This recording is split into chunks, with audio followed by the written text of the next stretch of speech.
Good morning, good afternoon, good evening to everyone around the world. I am Paul Sisler, and this is In the Moment. On our segment today, The Flow. Fear not, monsters, ghosts, and ghouls. Oh my. Just to let everybody know that we are not doctors, psychiatrists, psychologists. Little trigger warning today. We're going to be talking about things that there may be people that just don't believe in, don't agree with, or whatever. So again, this is for you to make choices on your own and take the information that is given today and utilize it as you see fit. So with that said, Shadow Fox, Lee Two Hey, Hawks. Hello, hello, hello. hello, how are you? Doing good, doing good. Oh my goodness, I'm excited for today. We're gonna have a little fun with this, and the title of this is Fear Not. Monsters and ghosts and ghouls. Oh my, we're off to see a wizard. Na, na, na, na, na, na, na. So, I would really like to bring a few points into focus. We're going to be discussing, it's all going to be about energy in one form or another. That's what we're about, okay? But we're going to be kind of focusing on for children, right? Many children will be having, may have nightmares or night terrors. They may, complain about seeing something under their bed or in their closet. We're also going to be discussing the aspects of the newbies, okay? Like even adults that are coming in and saying, hey, my dreams are changing, I'm seeing things, peripheral vision. So a lot of these things are going to be discussed.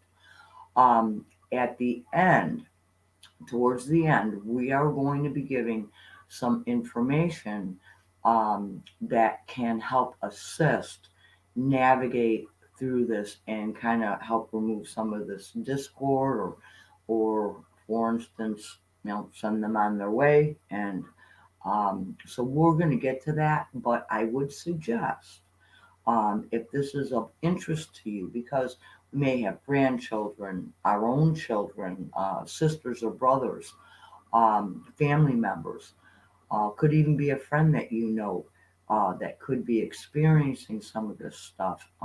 So grab a paper and pencil because we are going to give actual verbiage that can help and assist.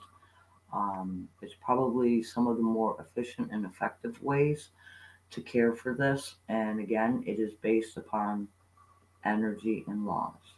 So I am going to turn it over to my by side, my husband, Lee Two Hawks, and why would why would this be kind of prevalent at this point in time? What is changed where people may be feeling different influences of stuff? There is a what we call veils through different dimensions, if you want to use that term. They don't allow any substrate to meld into another higher level unless it is done with training.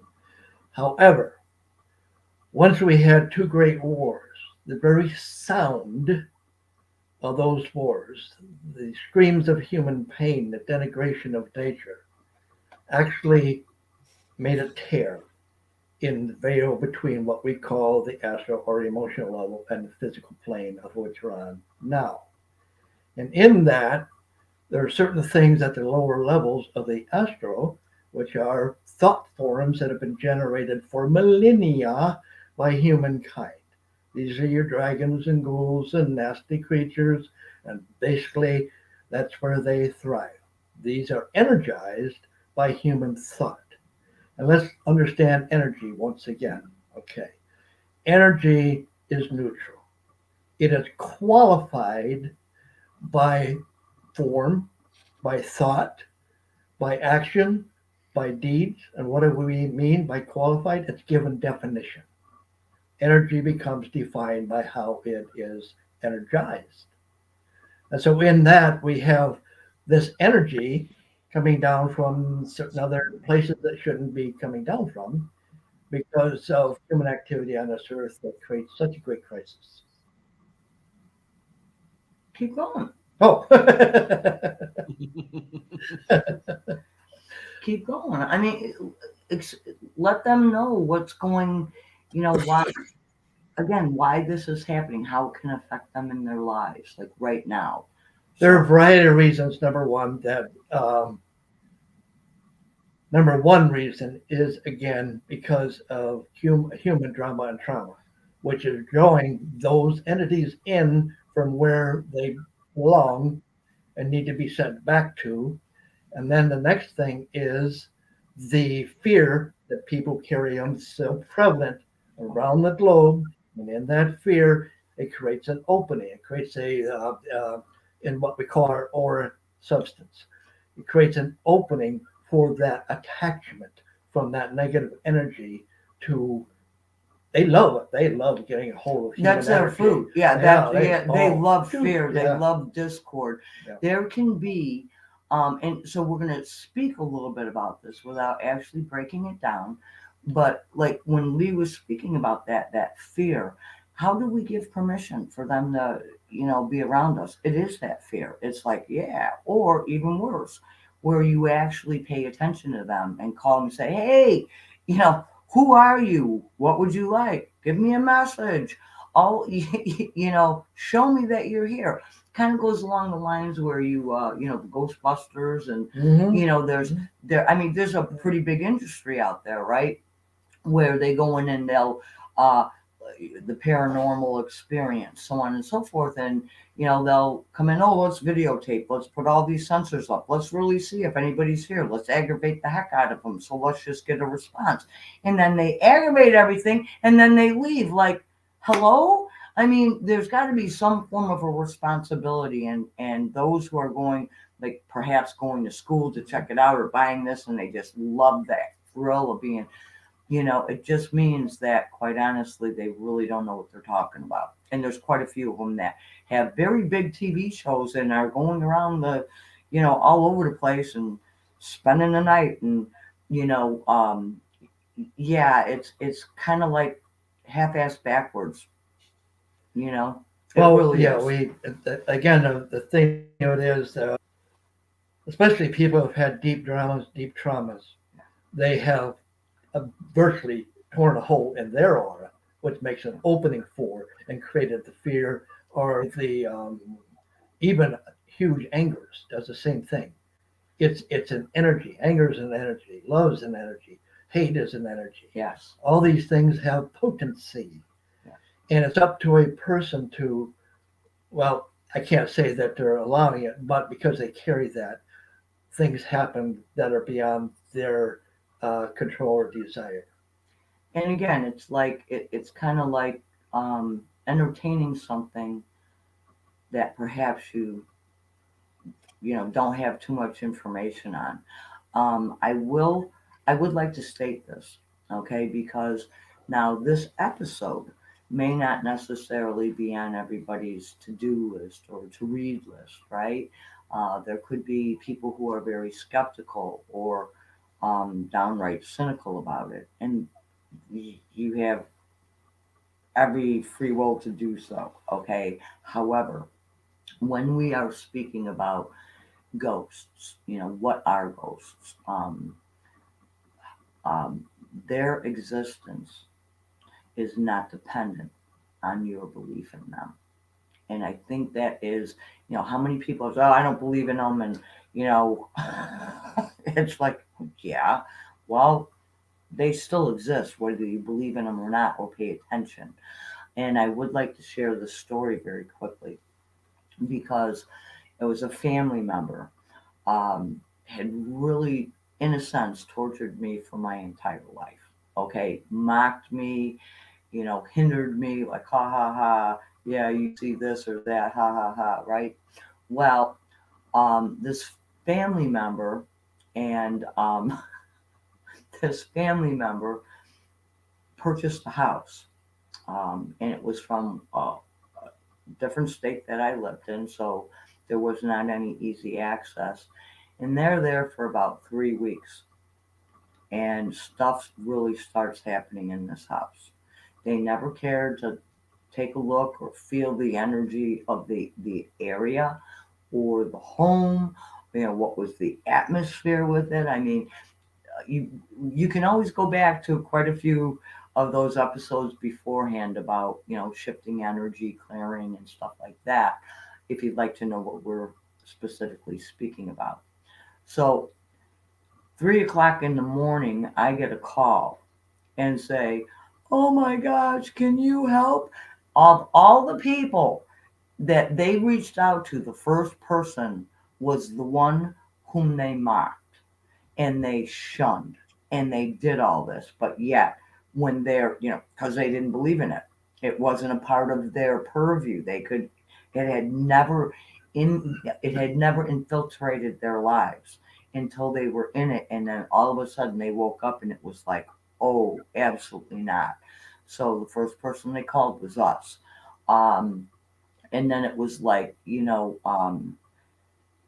after some work was done and a breath of fresh air had come into the place, they could breathe a little freer. The fear had dropped down, the arguing, the sickness. That, I mean, as soon as they moved into this house, it was, sick stomach aches, vomiting, da da da da da da da. There are so many different applications of how we can be uh, infected. Maybe, all right, that would be a good word.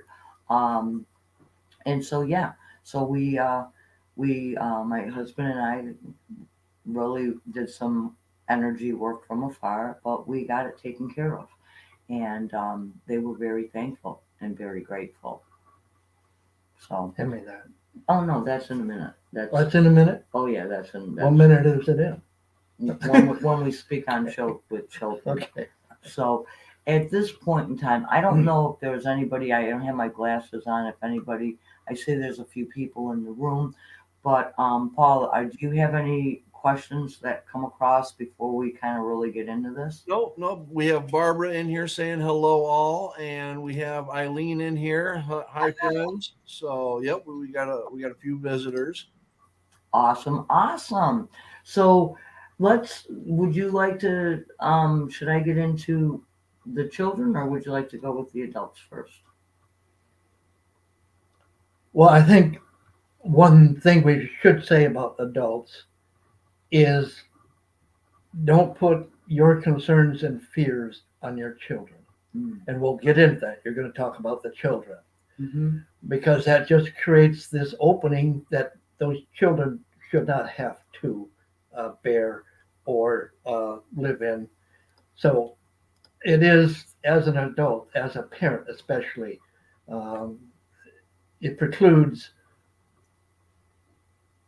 it precludes a certain wisdom in handling of certain issues, whether it be, oh, I have somebody under my bed or anything like that. And why don't you speak about that? Because Okay. I just wanted them to be clear of why.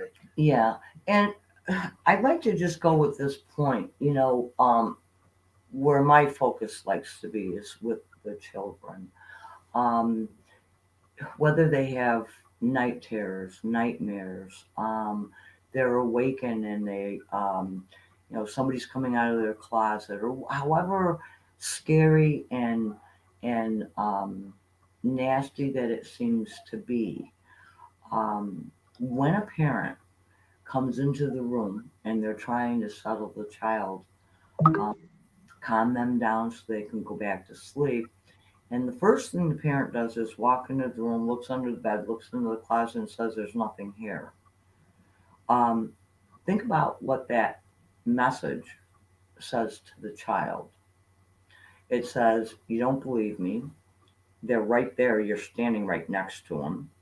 They're banging you on the head, and you can't see it, feel it, sense it, or anything." So, what does that do? It starts to erode their own knowingness and their own connection with their own intuition. Children are born open.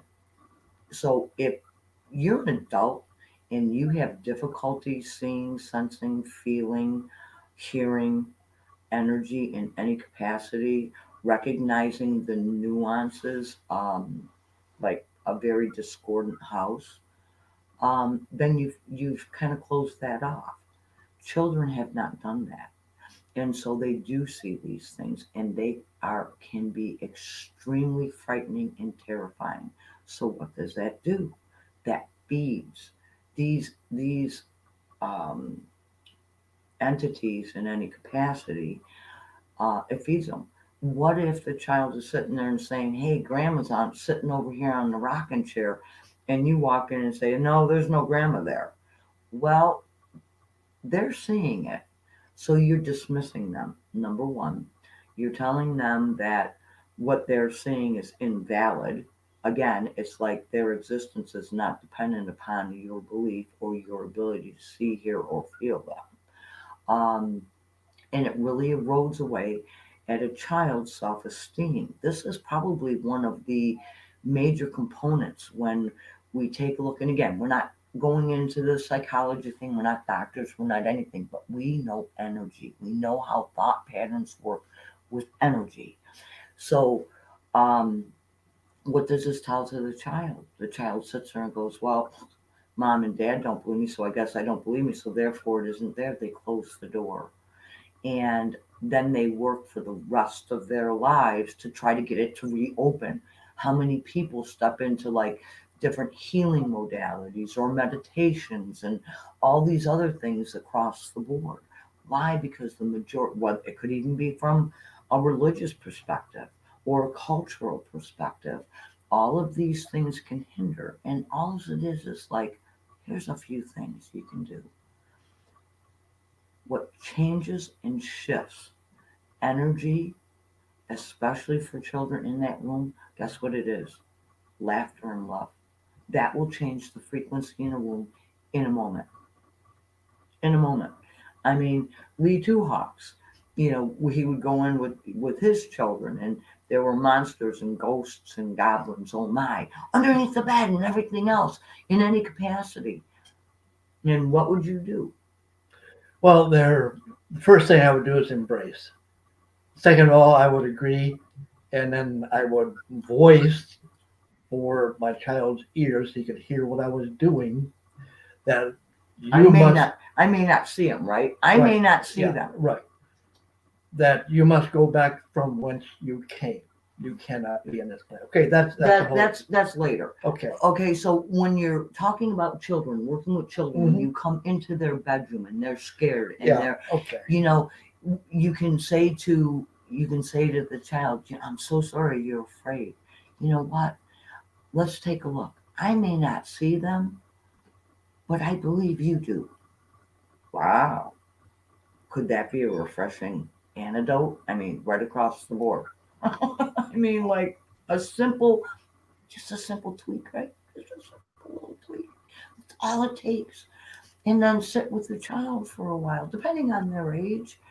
I mean, I think the major thing, if you think about it, even as adults, what is a desire is like to be heard, to be accepted, right? To to find that validation. And because we haven't learned to validate ourselves, we seek for outward validation. This is what I saw. What do you think? Right? Everybody asks, "What do you think?" The idea is what do you think? There's a few times you can say, "Hey, can I run this by you? This was an experience I have, and I'm not sure how to navigate through it or reconcile it." You know, that's one thing. But for so long, we had been mocking and causing great distress to many individuals. And the reason for this show, seriously, is because more people are having experiences, whether through dream time, right? Whether it just be they're sitting and they kind of go into that little hypnotic state, and then all of a sudden it's like, wow, they kind of see something. Um, that's happening a lot. It's happening a lot more. And so at this point in time, I thought maybe bring something forward for corrections and what we can do. I mean, I kind of like it that I just, because I don't have any questions coming forward. So I really don't know, like if this is landing somewhere, if there's a question on any specific thing. This is a very general aspect here. So I don't know, Paul, you got a question? I know you do. You probably got about. Well, it's not so much a question as more of a relating back to what you're saying. I remember when I was a child, Mhm. and I guess what I would encourage people to do is to try to take themselves back to when they were a child and they had their imaginary friend, because Mhm. my imaginary friend was very real to me. Mhm. I remember exactly what my imaginary friend looks like. I remember what my imaginary friend would say, how we would communicate, how we would talk with each other, how my imaginary friend was always there for me. And Yeah. even though my parents couldn't see my imaginary friend and they called my imaginary friend an imaginary friend, I didn't think of Sammy as an imaginary friend. I thought of Sammy as my friend. So,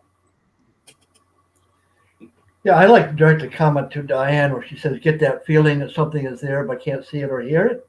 Mhm. Right. This is again where we have to be alert. Especially you go in your house, it's dark, you just got through watching Frankenstein at the theater, and you get the little tickling in the back of your neck, et cetera, what's funny? Spidey senses. Yeah, little spidey senses are totally awake. However, this is just a reference to the movie and that type of thing, and cause to be a little oversensitive. There are times when one must heed that sensibility, and I'll give one adventure of mine. I was dating a girl, and this is okay long before you, dear. Okay, and we were looking for a place to neck. We used to call it necking. Okay, uh, Ooh. and Ooh. we found this side road. It's kind of like a farm road that was just two ruts going back behind the cornfield. Oh, Oh great! yeah. Cops won't see us and all that good stuff. Started headed that down the way. Started getting a very ill feeling. Went a little further, it became stronger. Went a little further. I turned to her and I said, "Do you feel that?" She says, "Yes. Let's get out of here." And I said, "Well, let's go a little further." Well, we did, and I backed up immediately. I couldn't turn around, so I had to back up that entire distance to get out of there. And that was something frightening. Yeah. What was there? Serial killer, or was it some sort of a shell, what we call shells, specter that would do harm? Or it could be a spell on the land brought by somebody that knows what they're doing, and it's just emanating that strength, that well, I don't even want to call it. It's like being covered in mud. Yeah. Being covered in mud, it just you felt like you couldn't breathe. You It couldn't. was oppressive. Thank Yeah. you. That's Yeah. a good word. Oppressive. Yeah. Yes. All right. So, let's just. Pay attention to those things. Oh, absolutely. And this is so many people dismiss those feelings because they're like, I'm imagining it. Good, imagine it. Play with, yeah, absolutely. Pay attention to that. How many people get that feeling to like, hey, not get on that plane, train, or go on a cruise, and they back away from it, or they cancel those things, and then guess what happens? Um, or there's people that have that feeling, and then all of a sudden it's like, I know I shouldn't be here, and they don't listen to it, and then devastation can happen. It's just paying attention to it. Now, for the most part, what I'd like to focus on is, let's say one of these ghosts happens to be a departed loved one. Now, just because someone passes, and traverses and goes into um, transitions in the spirit, let's just say, um, there we don't really lose our connections in any capacity. They can always come back and visit us. Um, the thing is that sometimes our loved ones kind of get tied up, whether it be their personal beliefs on what happens on the other side, could be religious structures, cultural structures, and so sometimes it can hinder them. from actually moving forward. The reason being is because they have so much concern with maybe their family members, maybe their passing was very extraneous. It may have taken a very long time. It may have been very harsh or brutal, for instance. So there's many things like it's like, oh my gosh, is this really happening to me? You ever watch the movie Ghost? Okay, kind of like that. Um, and so what happens is our loved ones or someone may actually have to say something like, "This is what happened to me. This is, this is who did it." Um, and sometimes that information has to be given to someone before they can actually rest, before they can move on. And so what happens is they think they can talk to us, right? And if we're not open to it, they're going to start going all over the place like a little social butterfly, because, and especially children, because their light's shining. It's kind of like, you know, what do bugs do? Bugs will always go to the light. Nature goes to the light. Oh my. So, it's like it's going to be the same over there as it is here. And so our loved ones may try to give us messages or hear my story. And guess what happens when it falls on deaf ears? If you had a message, if you in this life right here and now, my husband and I are speaking and he's talking to me and I'm totally tuning him out. After a while, and it's very important to him that I understand this, guess what's going to happen? Frustration starts coming in, right? Building. Okay, now we're going to get your attention, right? We're going to start playing with the lights. We're going to start slamming doors. We're going to start actually writing things on walls or the mirror or however it may come into being. Why? Because they are trying frantically to get your attention. Well, sometimes that could really have to be in order to help a loved one move on. And I would suggest you get some medium, have them come in and maybe perhaps address it. However, however, it can always be the case for you to literally send them to spirit you. Okay, then this way they can come back, deliver that message in a much glorious way, all right, where they still attain their freedom and they're not stuck in the constraints and sitting in your child's room banging in the rocker. Okay, I know I'm just bringing some of this forward. I'm not touching on a whole lot of bases, but the principle is there. The reason why much of this stuff happens and because nobody's listening. And then when you are listening, it's like, oh, okay, I've delivered the message, I got it, okay. So how do you help them? Like All right. leave this third dimensional world, so to speak. There. We were in an exhibition. One time we had finished a class, and this woman came up to me, and everybody had left the class, and just she and I. And she said, "My uncle has passed, and it's been years, and he's always around, and he seems confused, and he seems like, I can hardly sleep at night because he's always there by my bedside, like trying to talk to me, trying to tell me something." And she said, "What do I do?" I said, "Give him permission to go. Yeah. Give him permission to leave. He's staying because you loved him so much that you are attached still to that memory, more so than is necessary." Mm-hmm. And I guess she did, and everything turned out okay. And again, sometimes they just like to have that last word, but you know what? They're not. I mean, they'll always be around us, always. But it's kind of like, think about being attached to your husband 24/7, 7 days a week, not stop. Like, well, okay. Oh, baby, baby. I mean, come on. We're married. We're not stuck in the hip. It's the same thing for now. I mean, okay, come on, guys. How many of us are children? We're all children, right? But would you really like to be hanging out with your parents 24/7, or are you going to kind of like try to get a life? All right. So it's like, how many people do not really call their mothers? Do you call your mother every day? There may be some people that do, and there may be people that don't. This is that if you can apply it in actual everyday life, it's no different over there.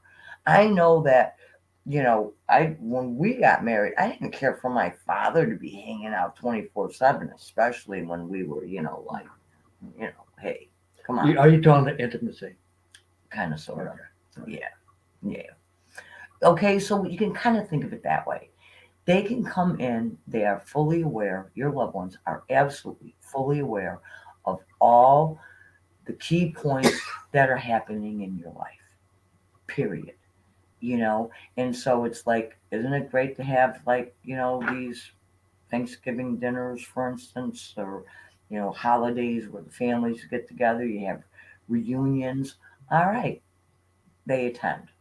So, what we're going to do, sorry, I didn't mean to do that to you.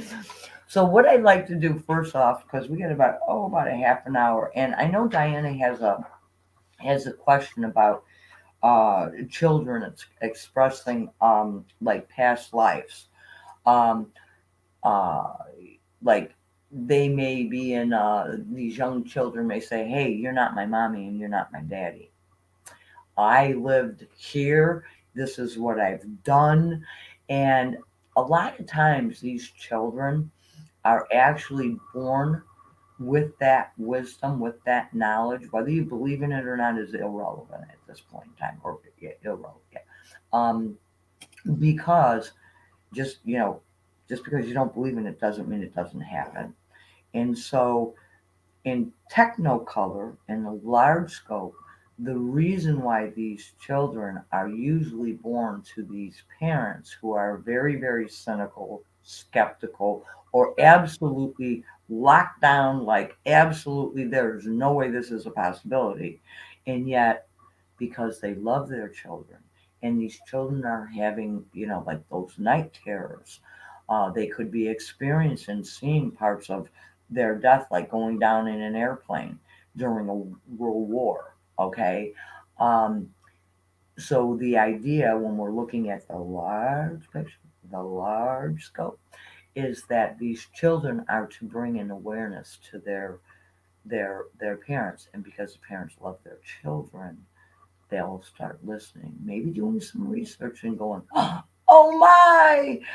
So yeah, I think that it's a mechanism for more adults to kind of step on board that there are different possibilities, and we cannot necessarily always explain everything, but there is a process.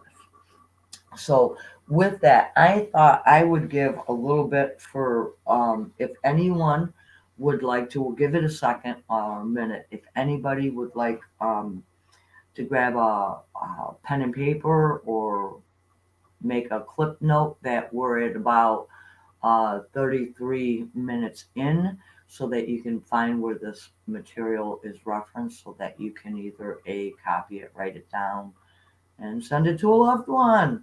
But for children, it's important that they learn um, that they can empower themselves. And again, it can be within. We're looking at different age ranges, so obviously we're going to use age appropriate terminology for the different age groups. So the parent, use your what's the word, dissemination, Big however person you like to. words, Huh? big person words. Yeah, these are big person words. But um, yeah, so I mean, if you're dealing with a 3-year-old that's having night terrors, or you're dealing with a 7-year-old that's having night terrors, or a 12-year-old, or a 55-year-old, um, the idea is to empower them, and is to create a safe space for them. So if you're looking for this information, it's going to be at about 35 minutes in. Okay. The best thing you can do is not ignore it. Yeah. Yeah. Yeah, definitely. And yeah, don't dismiss it either. So the idea is to be able to give that child that empowerment, right? That this is, they have to be able to create their own boundaries. And I know, being as a medium, I know if I'm going to bed and somebody's trying to come and give me information, it's like, I'm going to bed.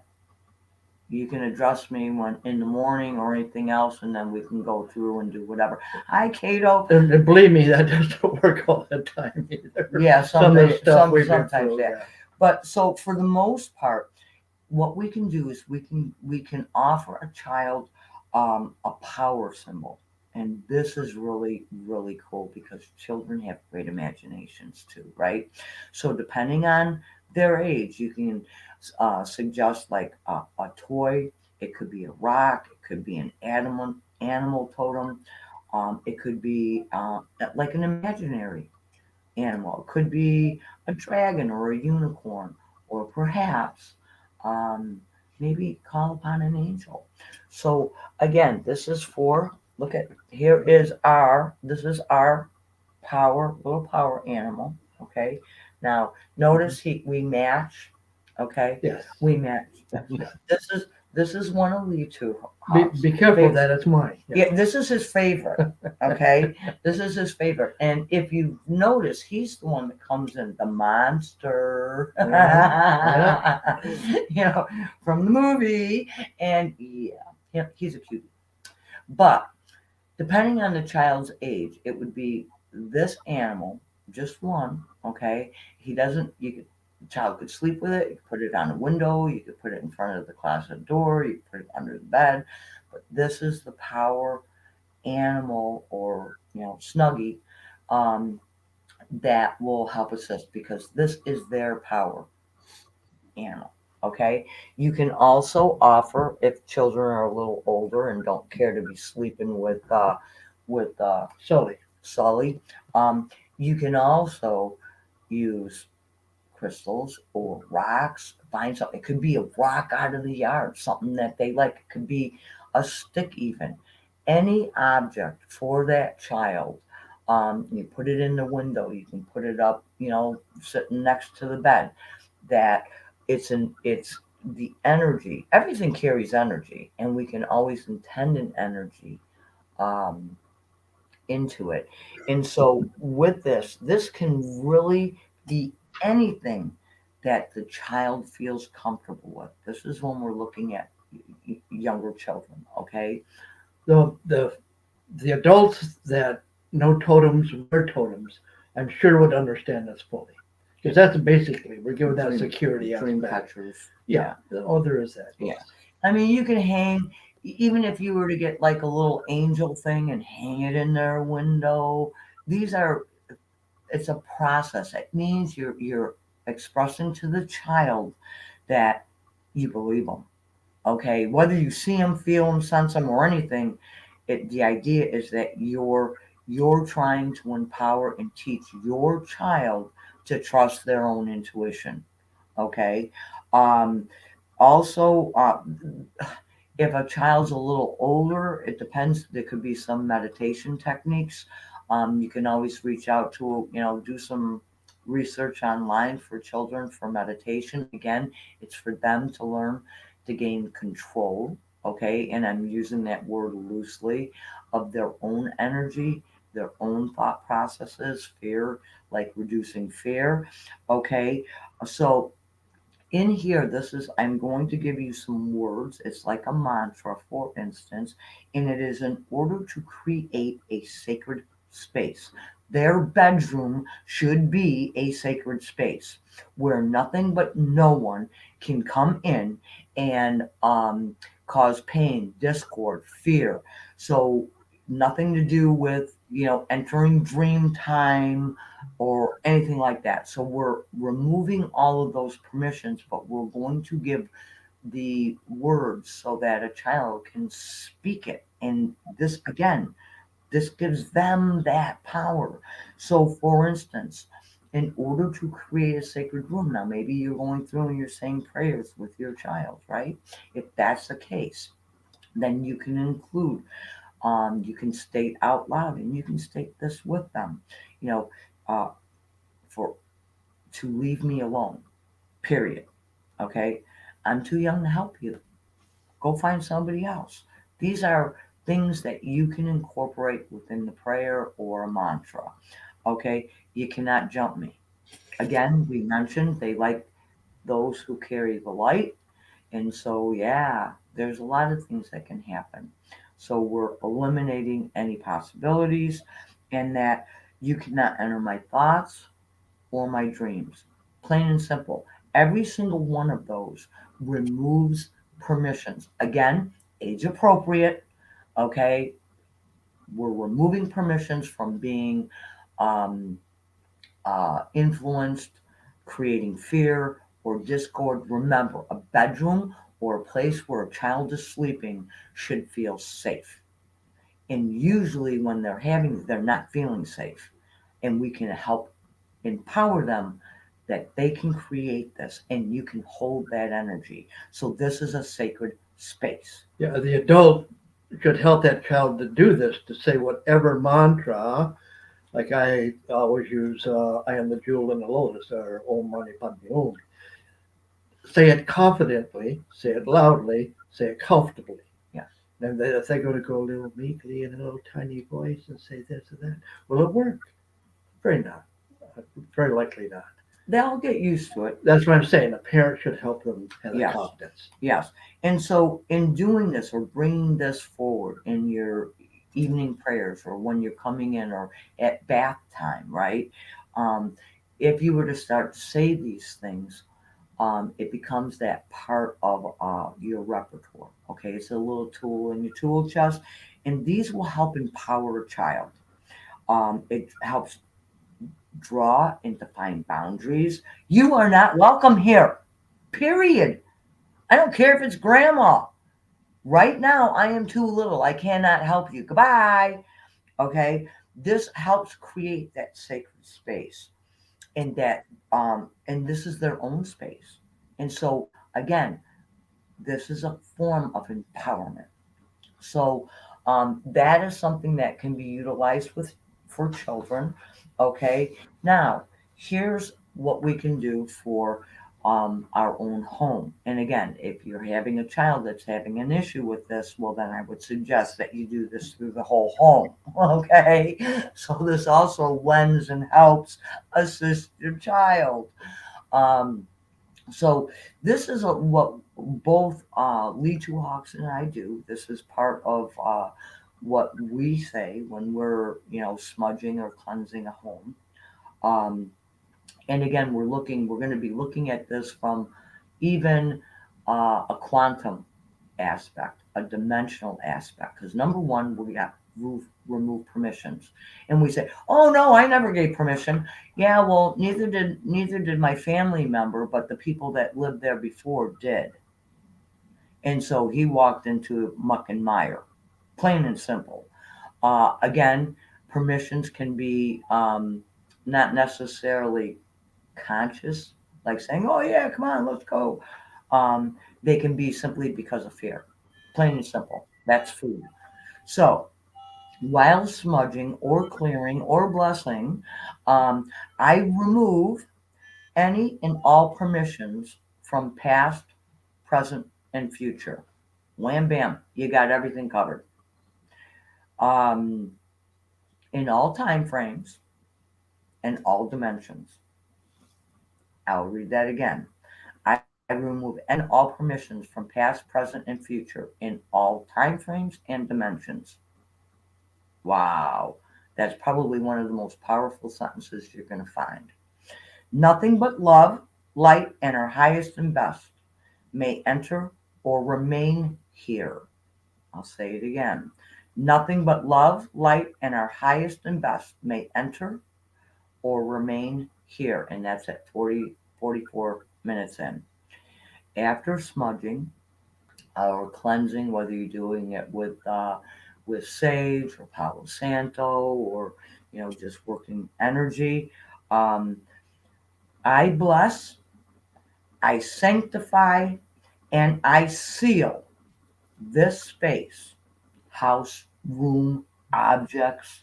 Okay, just like I said, I sanctify, I bless, I seal, here you go, um, with God's grace and light. Oh my. In the name, now again, you can go with in the name of Christ or it is done. However you like to, whatever resonates with you, it is done. Here's another variation that you can utilize. These are for some of the very, very nasties. I mean, real nasties. How many? And just think about it. How many people have come in and say, "Oh, we're going to clean your, we're going to get these entities out. And we're going to clean them and rid them from your house." Okay, so where did they put them? Out in the backyard. They got them out of the house. They send them over to the neighbors.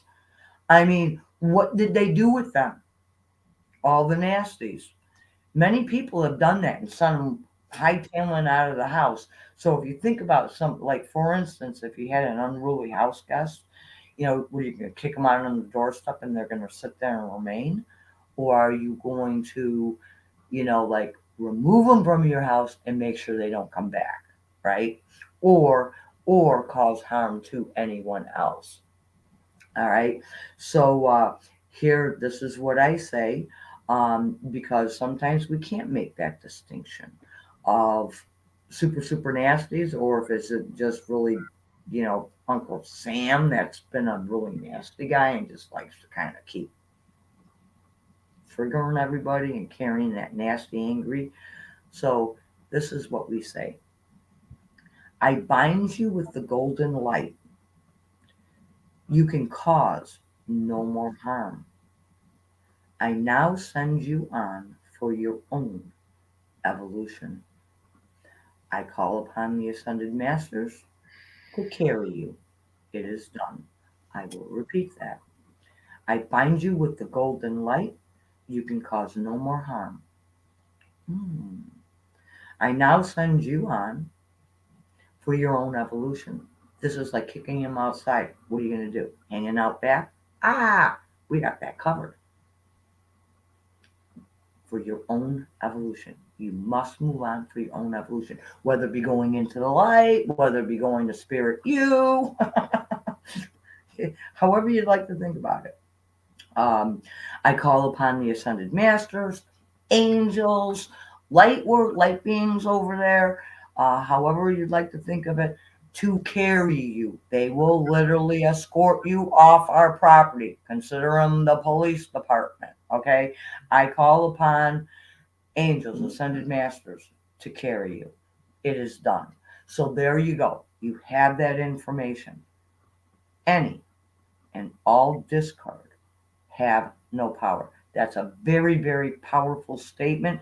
And again, you can utilize this. Maybe you have a teenager, had, any and all discord have no power here. You have just removed permissions. You're not playing with the energy.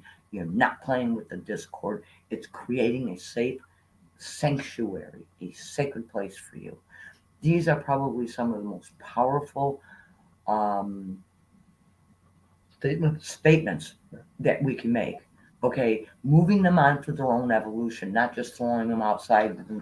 They can incorporate and screw with, the neighbors next door. Now, if one thing to mention, and I'm sure you noticed it, it's important when you are making statements like what she just did, is to seal it. Yes. That's what it is done. Yes. You are sealing that statement into space and dimensions. Yep. So when we say, for instance, I remove any and all permissions from past, present, and future in all time frames and dimensions. You're covering, I don't care if the house was, 500 years old. Guess what? You are there now. You are removing those permissions. And permissions are usually done through fear. Okay. And it can also be actual permissions like, hey, what's your name? What would you like from me? That could also be giving them a permission to enter and to be there. So I have Cato. I can't say it says, oh yeah, she wrote it out. Man, Yes. Yes, she wrote it out. I remove any and all permissions from past, present, and future from all dimensions. Nothing but light, love, and our highest and best may enter and remain here. Yes. I bless I sanctify and seal with God's grace and light. Yes. So all of these are statements moving forward. But again, if you're feeling uncomfortable, you really don't know what you're dealing with, then I would definitely go. Definitely, I don't care if it's grandma or grandpa. Okay, it makes no difference. The thing is I bind you with the golden light. With that, you can cause no harm to anybody over there. Okay, so grandma, grandpa, you know, the guy that lived there 20 years ago and died in that room, whatever. So you're not causing harm, but they can't remain there. Many people, how many, think about somebody, think about, let's just say a gentleman, spent his life, built a house, literally built it with his own hands. This is this is ownership. And then all of a sudden, he passes. Somebody else moves in. And now they're going to start doing reconstruction. Many older homes, when new construction starts, they're doing the bathroom, they're going to do this. Oh, we're going to go up in the attic and start putting another bedroom in there. Many people will experience stuff. Why? Because they're disrupting. And they're how many you see, oh, let's do a new hotel room, right? And we're doing reconstruction. And pretty soon employees won't even go up on that second floor or go to that room, right? This is part of it. And the idea is not to make it like, like, yeah, let's come and be scared. Come on in. Yeah, we'll rent this room out to you. The idea is to get rid of them, move them on. So if you're in a hotel room and you're wherever you are and you're in a hotel room, guess what? Oh, you can help move them on. Because if you don't move them on, they gain strength over time. Yes. And again, I am going to say it one more time. I bind you with the golden light. You can cause no more harm. I now send you on for your own evolution. I call upon ascended masters, angels, whatever, to carry you. To carry you. It is done. Any and all discord have no power. So you go into a hotel room or whatever, guess what? Any and all discord have no power. I give no permission. You cannot enter my thoughts. You cannot jump me. You cannot screw with me. I don't care to hear from you. We're going to move you on for your own evolution. Fine. There you go, guys. That's it. So So let me define, because we never really did, monsters, ghosts, and ghouls. oh my, Okay, we're off to see the wizard. I'm here. yes, yes. That goes out to Diana, by the way. So monsters are those creatures that appear great or small. Size really doesn't matter. Activity does. That have fearsome characteristics, at least characteristics that we don't notice upon this particular spectrum that is visible to us, because they're from different places. A ghost is that entity that has passed on, and for whatever reason, through love or anger, come back to the earth plane from the other side to mess with relatives or to carry out a deed that they feel they did not have the opportunity. Or they like to protect their home. Well, there's that too. I'm Yeah, just saying they're the whole building, day. I can't list them Yeah, all. They're all yeah. there, okay? Yeah. And a ghoul is just sort of a specter that makes funny noises and is semi-transparent with distorted features. I will not say it's as ugly as monsters can be, but definitely distorted features. Maybe longer arms or longer fingers or different characteristics of the face and shoulders. And not always as a human will recognize. Hey, look at what Paul's got. Oh, yeah. Aw. That's his papa. That's a Listen. My goodness. Sometimes monsters do sound like that. But oh my goodness.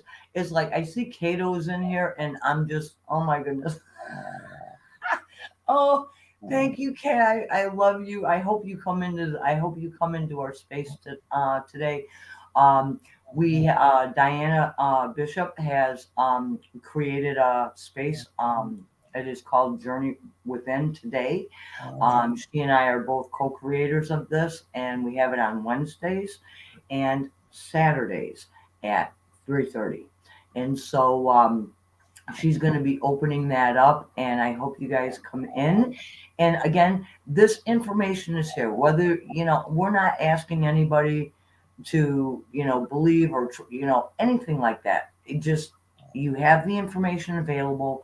Um, Again, this we're really trying to get that information out to these parents, these young parents, for instance, with their children. It's like I know uh, there's many of us that didn't like what our parents did to us, and it's taken us a long time to reassess and regain our own power. And so why not just start off with empowering our children? I think it just makes sense. And then this way they have that free highway. Remember, what was it last week we were speaking about that a little bit. So I think we could just leave it with that. Any parting words or anything like that? Well, yeah, just when I go into spaces, nobody can find me. Because you're spacing. Because you're spacing. That's it. Now. Goodbye. Bless you all. No, wait a What? minute. No, What? wait a minute. Come on. You got my soul. This is yes, and believe it or not, he does reside in our bedroom, Yes. and we do have In a grandchildren, prominent space. and we do have grandchildren. So yes, He's right with my sacred objects. Yes, indeed. Sometimes I put a head on him or a scarf. Never mind. Goodbye, folks. yeah. Wait a minute. What? Oh, come on. Did anybody notice? I mean, I matched. Really? I mean, Cato noticed. Cato Oh. noticed.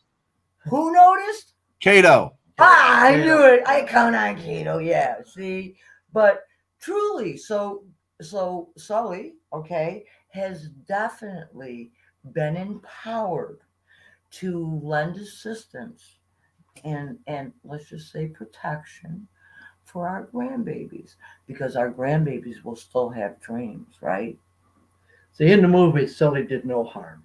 Yeah. That's why I like him. That's why we use them. Cato said, I love the matching so much about, I don't know, 10 minutes back maybe. And She's on. just wrote, I love the matching. It's comforting. Yeah. Yeah, see? Color coordinated. And what it and Paul, you and Lee kind of matched today, even though he doesn't have a tie on. Now, what my other totem is the Yoda I have in my office. So. Oh yeah, he's got the Yoda. Yeah. So whatever it could even be a plant. Hang, put a light catcher, something. It could be anything, guys. Use your imagination. What does a child enjoy, right? But it would only be one object like this. And if you go over to grandma's and grandma doesn't have it and you forgot it, you can use a pillow.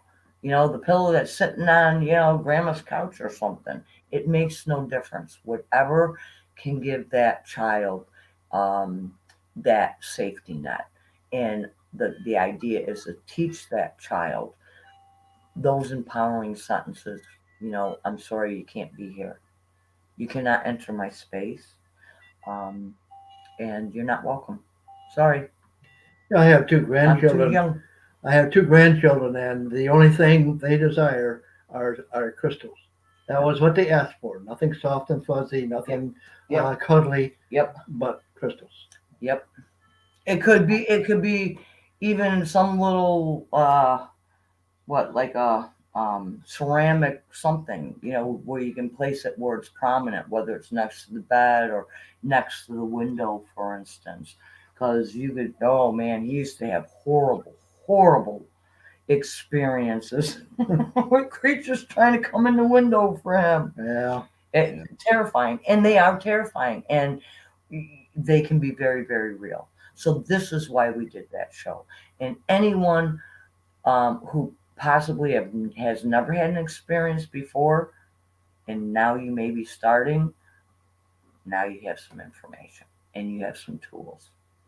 So you're welcome to them. And if you haven't had them, good for you. Good for you. Why? because it's unnecessary. It is. We It should, is unnecessary. first of all, these monsters, especially the monsters, Yeah. to me, have no right to be in this. No, they don't. They don't. They really have no right. Right. No. And why should they be there to feed on fear and just make people more fearful, disrupt their lives? Yep. And especially children. That bothers me the most. And for any of those who really do know me, I'm all about removing discord from our lives. And what is discord? Oh, there you ask. What is discord? Is it fear? Is it dissonance? Is it anger? Frustration? Really, those are all these. There's so many different mechanisms for that. So I just call it discord. And these are discordant energies. And there are mechanisms to fix it. It's not like anybody involved in music. No, if you play a B and a C next to each other, it's discordant. It touches the ear and just kind of commingles with the brain and all that good stuff. So, Paul, let's just wrap this up because I know that Diana's going to be getting ready to open in the room in about 20 minutes or so. Well, I can't even see it. Okay, sorry. And just to let everybody know, if you look down at the bottom, you can see Shadow Fox's Twitter. She's going to be in a space called Journey Within, along with Diane Bishop. Cato's probably going to be there. Sage is going to be there. There'll be a lot of people in there. They fill up pretty fast and get quite a few people. So make sure you go to Shadow Fox's Twitter. And when you go on her Twitter and you look at her profile picture, there will be a purple circle around it. You click on her profile picture. It gives you the option to either look at her picture or to join the space that she's in. Then you can go to that space that she will be in. And it's the same with everybody else that you see here. Diane Bishop, Cato, T-Paw, myself. If you go to our Twitters and you ever want to see what space we're in, you just go to our profile pic and you'll be able to jump in. So I encourage everyone to jump into Shadow Fox's space later with Diana. And T-Paw, thanks. And everyone, really, thank you for your support for, coming in here. Honestly, it's like, we're just doing our part. Yep. And just so everyone knows, T-Paw on Friday with the Vellum. Jeremy Baker on Saturday with Comedy and Controversy. Elizabeth Masters on Sunday with the first episode of Becoming Stoic. Oh, please say who is going to be coming on your show on Sunday. February 12th, I will have Congressman Joe Walsh. So make sure you come in. It's going to be a one-on-one with me and Joe. We're going to cover a lot of topics going on politically and things that need to be looked at in this world. So yeah, join us. And I'm still trying to get Cato to come back and do a show with us soon. Yes. So we got a lot of things coming up. Like I said, Sunday at 1 p.m. Pacific, 4 p.m. Eastern, will be Becoming Stoic. I'll be getting the ad out for it a little bit later, either today or tomorrow. So, like I said, we got a lot of shows coming up. I'm up to 5 shows a week now. L.R. Evans, L.R. I'm dyslexic. Sometimes I say it opposite. L.R. Evans will be returning next Tuesday. And we have some big news, and we're going to explain why L.R. Evans and Tuesday Takes has actually been on hiatus for a while. There's a reason for that. You need to tune in on Tuesday Takes to find out why. So remember, everyone, be happy, be kind, and may good things come your way. And join us on Twitter.